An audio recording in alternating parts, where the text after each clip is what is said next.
Hello students, welcome to my YouTube channel. 10th class के mathematics के model पेपरों की सीरीज चल रही थी। इन मॉडल पेपरों के अंदर मॉडल पेपर 8 चल रहा था, जिसके अंदर पार्ट 1 के अंदर क्वेश्चन नंबर फर्स्ट और सेकंड कर चुके हैं। यदि आप 10th क्लास की प्रिपरेशन कर रहे हो तो वीडियो को एंड तक जरूर देखिए। आज देखेंगे क्वेश्चन नंबर थर्ड। इसका क्वेश्चन नंबर थर्ड है। इसका फर्स्ट क्या है, संख्या 12 और 20 दे रखी है का अभाज्य गुणनखंड विधि द्वारा क्या ज्ञात करना है, एचसीएफ और एलसीएम ज्ञात करना है। 12 के टुकड़े कर दो और किसके कर दो, 20 के टुकड़े कर दो। 2 का भाग दूंगा 6 आएगा, 2 का दूंगा 3 आएगा, 3 में 2 का जाता नहीं, 3 का जाएगा। तो यहाँ से क्या प्राप्त हो रहा है, 2 इंटू 2 इंटू 3। 20 में 2 का देंगे तो 10, 10 में 2 का देंगे तो 5, 5 में अब जाता नहीं है 2 का, तो 5 का देंगे तो एक बार 2 इंटू 2 इंटू 5। अब यहाँ से देखो एच सी एफ निकालूंगा। एच सी एफ का मतलब होता है दोनों में से कॉमन। 2 इंटू 2 आ रहा है दोनों में, 2 इंटू 2 कितना हो जाएगा, एच सी एफ तो हो जाएगा कितना 4। एलसीएम देखेंगे, एलसीएम देखो दोनों में से एलसीएम निकालूंगा। ये 2 इंटू 2 तो 2 की घात 2 इंटू 2 दोनों के अंदर है, 2 इंटू 2। फिर 3 इसमें नहीं है तो 3 आ जाएगा, 3 भी शामिल होगा और कौन होगा शामिल, 5। इनको मल्टीप्लाई कर दो, 2 गुणा 2 4, 4 3 12, 12 पंजे कितना होता है 60। यह आ जाएगा एचसीएफ और एलसीएम अपना। क्वेश्चन नंबर सेकंड देखिए। यदि बहुपद दे रखा है F of x square minus 5x plus के शून्य दे रखे हैं एल्फा और बीटा इस प्रकार है कि एल्फा माइनस बीटा कितना है 1। तो के का मान लिखिए। हमें पता है एल्फा गुणा बीटा बराबर ये के है, के अपॉन 1 होता है बराबर के। एल्फा गुणा बीटा बराबर क्या होता है, एल्फा गुणा बीटा बराबर क्या होता है। यदि हमें पता चल जाए एल्फा की वैल्यू और बीटा की वैल्यू तो के का मान अपने आप पता चल जाएगा। लेकिन क्वेश्चन में क्या कंडीशन दे दी, एल्फा माइनस बीटा बराबर कितना है 1, ये दिया है। लेकिन हमें ये तो पता है एल्फा प्लस बीटा बराबर कितना होता है माइनस बी अपॉन ए। यहाँ पे माइनस बी, यहाँ पे सूत्र में माइनस बी की जगह कौन है 5, वो भी माइनस का अपॉन 1 कितना हो जाएगा, एल्फा प्लस बीटा बराबर माइनस माइनस किसका हो जाएगा प्लस का 5। और क्वेश्चन में दिया क्या है, एल्फा प्लस बीटा बराबर कितना दे रखा है 1। इन दोनों को सोल्व कर लो, एल्फा माइनस बीटा माइनस है यहाँ पे, प्लस का बीटा और माइनस का बीटा कैंसिल हो जाएंगे। एल्फा कितना, एल्फा 2 एल्फा बराबर 5 और 1 कितना 6, 5 और 1 6। तो एल्फा की वैल्यू यहाँ से निकल जाएगी 6 अपॉन 2। ये एल्फा के अंदर है गुणा में, तो इधर जाएगा तो भाग में चला जाएगा। एल्फा की वैल्यू कितनी आ जाएगी 6, 3 दूनी 6। एल्फा की वैल्यू आ गई 3। इसको मान लो समीकरण 1, इसको मान लो 2। अब देखो 1 में रख दो चाहे 2 में रख दो, आंसर सेम आएगा। एल्फा का मान कहाँ रख दूँ, एल्फा का मान कहाँ रखूँ, इक्वेशन फर्स्ट में रख दो आप, फर्स्ट में। तो एल्फा तो है ही है, एल्फा का ही तो है। एल्फा का मान रखा कितना 3 प्लस बीटा का मान, बीटा इक्वल टू 5। इस बीटा इक्वल टू 5 माइनस 3 को उधर भेजेंगे तो कहाँ चला जाएगा माइनस में 3। बीटा की वैल्यू कितनी आ गई 2। यहाँ से हमें पता है एल्फा बराबर कितना है 3 और बीटा बराबर कितना है 2। अब इसमें रख दो, इसको इक्वेशन ए मान लो, तो ए में रख दो एल्फा गुणा बीटा बराबर के। एल्फा की जगह कितना रखूँगा 3 इंटू बीटा की जगह 2 बराबर के। 3 गुणा 2 कितना होता है 6, के की वैल्यू कितनी आ गई है 6। ये अपना आंसर। क्वेश्चन नंबर देखिए थर्ड। यदि एक भिन्न है, भिन्न के अंश और हर में, अंश मान लेता हूँ x और y हर मान लेता हूँ y, x अपॉन y ये क्या हो गई है भिन्न। x और अंश और हर में एक जोड़ने पर इसमें भी एक जोड़ दिया और इसमें भी एक जोड़ दिया, तो भिन्न का मान क्या हो जाता है 1/2। तो इसे समीकरण में कैसे लिखेंगे, इतना करते हो तो भी आंसर है, अगर आगे बढ़ाते हो तो आगे बढ़ा सकते हो। 2 को इससे गुणा कर दो, वजन गुणा कर दो, 2x प्लस 1 बराबर y प्लस 1। y को 1 से गुणा करेंगे तो यही आएगा। अब देखो इसको सोल्व कर दो, 2x प्लस 2 को 1 से गुणा करूँगा 2 बराबर y को इससे 1 से गुणा करेंगे तो ये आएगा y प्लस 1। अब सोल्व कर दो, 2x तो है ही है, इस y को इधर ले आओ, पूरे मान को इधर लेके आ जाओ, माइनस वाई और माइनस का 1 और प्लस का 2 चली रहा इक्वल टू 0। यहाँ पे 2x माइनस वाई, यहाँ पे कितना बच जाएगा प्लस का 1 इक्वल टू 0। ये हो जाएगी आपकी इक्वेशन, समीकरण, ये अपना आंसर। क्वेश्चन नंबर देखिए थर्ड। यदि दी गई आकृति में कोण ए बराबर कोण ए का अंतः समद्विभाजक है, यदि ए बी 4 है, ए सी 6 है, तो बी डी अनुपात डी सी ज्ञात कीजिए। देखो हमें ये ज्ञात करनी है बी डी अनुपात डी सी।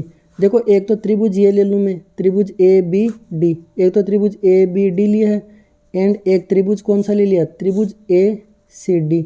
इनमें देखो अब यहाँ पे देखना ये वाली भुजा के संगत कौन सी हो जाएगी, इस वाले त्रिभुज की। ये तो मैं लिख दूँ आधारभूत अनुपातिकता पर में ए बी बट्टा एस सी बराबर इस वाले त्रिभुज से बी डी बट्टा डी सी। ए बी का मान कितना दे रखा है 4, और ए सी का मान कितना दे रखा है 6, और बी डी बट्टा डी सी। देखो 2 का भाग इसमें भी जा रहा है, 2 दूनी 4, 2 3 6, तो बी डी अनुपात डी सी कितना आ गया 2:3। ये अपना आंसर। क्वेश्चन नंबर देखिए नेक्स्ट। बिंदु युग्म ये क्या हो जाएगा कि बीच की दूरी ज्ञात करनी है। तो मैं ये 2 और 3 दे रखा है, और क्या दे रखा है 4 और 1, इनके बीच की इसको x1 मान लूँ, इसको y1, इसको x2, इसको y2। दूरी सूत्र का फॉर्मूला क्या होता है, दूरी निकालने का फॉर्मूला होता है x2 माइनस x1 का whole square plus y2 minus y1 का होल स्क्वायर।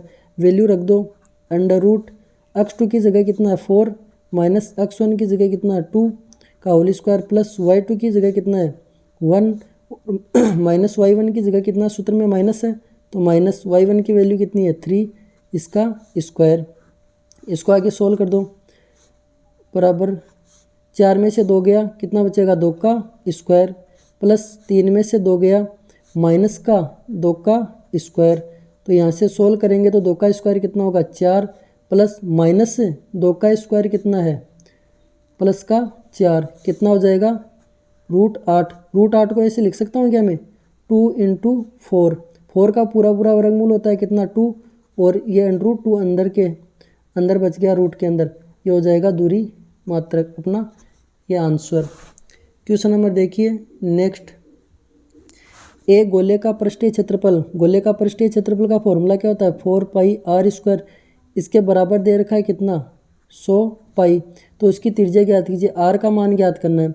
देखो यहाँ पे r² बराबर 100 पाई बट्टा ये गुणा में, तो इधर जाएगा तो भाग में 4 पाई, पाई से पाई कैंसिल, 4 के फाड़े से कितनी बार जाएगा 25 बार, 25 4 100, तो r² बराबर कितना आ जाएगा 25। स्क्वायर उठाऊंगा तो इसके ऊपर क्या लगा दूंगा वर्गमूल। 25 का वर्गमूल कितना होता है 5, क्या है मीटर में दे रखा है मीटर, ये अपना आ जाएगा आंसर। क्वेश्चन नंबर देखिए नेक्स्ट। एक बंद लकड़ी के बक्से की लंबाई, बंद लकड़ी है इस प्रकार से है, तो इसकी लंबाई क्या हो जाएगी, ये L है, ये चौड़ाई B होती है, ये ऊंचाई H होती है। दे रखा है ये कैसा दिखाई दे रहा है घनाभ, तो लंबाई चौड़ाई ऊंचाई ये दे रखी है। पृष्ठीय क्षेत्रफल ज्ञात करना है, तो ये घनाभ दिखाई दे रहा है, घनाभ का पृष्ठीय क्षेत्रफल क्या होता है 2 × LB + BH + HL, ये फॉर्मूला होता है। यहाँ से हमें पता है L बराबर कितना दे रखा है, पहले क्या दे रखी है लंबाई 90 सेंटीमीटर, H कितनी दे रखी है लंबाई चौड़ाई ये दे रखी है B कितनी 50, और H कितनी दे रखी है ऊंचाई 30।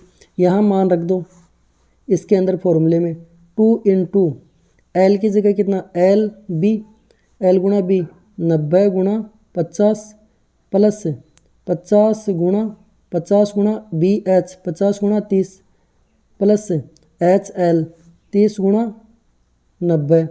इसको सोल्व करो 2 × 9 पंजे 45 1 0 2 0 प्लस 5 3 15 2 0 1 0 1 0 ये प्लस 9 3 27 2 0। इनको जोड़ दो, इनको जोड़ूंगा 0 0 0 0 सभी में, 7 5 कितना 5 5 देखो 10 10 17 17 का 7 अस लग गई 1 2 और 1 3 3 और 4 7 एक असल वाली 8। इसको 2 से गुणा कर दो 8700 होगा इनको जोड़ने पर, इसको 2 से गुणा कर दो जीरो जीरो 7 दूनी 14 से लग गई 1, 8 दूनी 16, 1 17, 17,400 क्या आ जाएगा सेमी है सेंटीमीटर स्क्वायर। क्षेत्रफल स्क्वायर होता है। ये अपना क्या आ गया आंसर। नेक्स्ट क्वेश्चन देखिए, एक वर्त की त्रिज्या ये आर का मान दे रखा है, आर बराबर 14 सेंटीमीटर और थीटा का मान कितना दे रखा है 90 डिग्री। वर्त का लघु त्रिज्या खंड के चाप की लंबाई ज्ञात कीजिए। चाप की लंबाई निकालने का त्रिज्या खंड में फॉर्मूला थीटा बटा 360 2 पाई आर। वैल्यू रख दो, थीटा की वैल्यू कितनी है 90 बटा 360 है ये गुणा 2 इंटू पाई का मान 22 बटा 7 इंटू आर का मान कितना दे रखा है 14, 7 दूनी 14। देखो 0 से 0 9 चौक 36। अब देखो 2 गुणा 2 4 होता है और नीचे 4 है, कट गया, बचा क्या 22। किस में है ये त्रिज्या खंड की चाप की लंबाई सेमी में, सेमी। ये आ गया आंसर। नेक्स्ट क्वेश्चन देखिए, एक ऊर्ध्वाधर छड़ की लंबाई, ऊर्ध्वाधर सीधा होता है क्षैतिज पड़ा हुआ रहता है, ऊर्ध्वाधर छड़ की लंबाई तथा इसकी छाया, इस छड़ की छाया इधर पड़ेगी। लंबाई का अनुपात इसका 1 है तो इसका रूट 3 है। तो क्या पूछा है सूर्य का उन्नयन कोण, ये वाला पूछा है थीटा। हमें पता है लंब बटा आधार दिया हुआ रहता है तो टेन थीटा बराबर लंब बटा आधार होता है।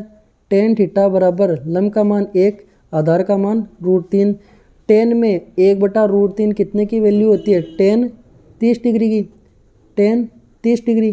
तो यहाँ से टेन से टेन कट गया, थीटा बराबर कितना आ गया 30 डिग्री। दिखाई नहीं दे रहा क्या, अब देख लो। टेन थीटा बराबर 1 बटा √3, ये 1 बटा √3, 1 बटा √3 टेन में कितने की वैल्यू होती है टेन 30 की। देखो टेन थीटा से टेन से टेन गया, थीटा बराबर क्या बच गया 30 डिग्री। यही क्या हो जाएगा आंसर। नेक्स्ट है, नेक्स्ट क्वेश्चन है, सूर्य के उन्नयन कोण में 0 डिग्री से 90 डिग्री तक मैं चल रहा हूँ। 0 डिग्री से कहाँ तक 90 डिग्री तक। ये लो होने से किसी स्तंभ की परछाई, ये स्तंभ है, ये स्तंभ है और इसकी परछाई इधर पड़ रही है इधर की साइड। तो इसको मिला दूँ मैं पहले। तो देखो 0 डिग्री पर रहूँगा यहाँ पे तो इसकी परछाई सबसे ज़्यादा होगी। फिर अगर मैं यहाँ से इधर चलूँगा, क्या बोल रहा परछाई की लंबाई में क्या परिवर्तन होगा। कहाँ से चल रहे हैं 0 से 90 की ओर। अब देखो यहाँ से 30 डिग्री होता है तो परछाई कम हो रही है। फिर वापस चलेंगे 45 डिग्री पर, परछाई और कम हो रही है। फिर और चलेंगे 60 डिग्री पर, परछाई और कम हो रही है। फिर 90 डिग्री पहुँच जाएंगे तो परछाई बिल्कुल कम हो जाएगी। तो क्या हो रही है कम, परछाई की लंबाई क्या हो रही है कम। आंसर क्या हो जाएगा कम वाला ही हो जाएगा। आज के वीडियो में इतना ही देखेंगे, बाकी का देखेंगे नेक्स्ट वीडियो के अंदर। वीडियो कैसा लगा कमेंट्स बॉक्स में लिख के बताइए। यदि वीडियो अच्छा लगा है तो लाइक शेयर एंड सब्सक्राइब कीजिए। धन्यवाद।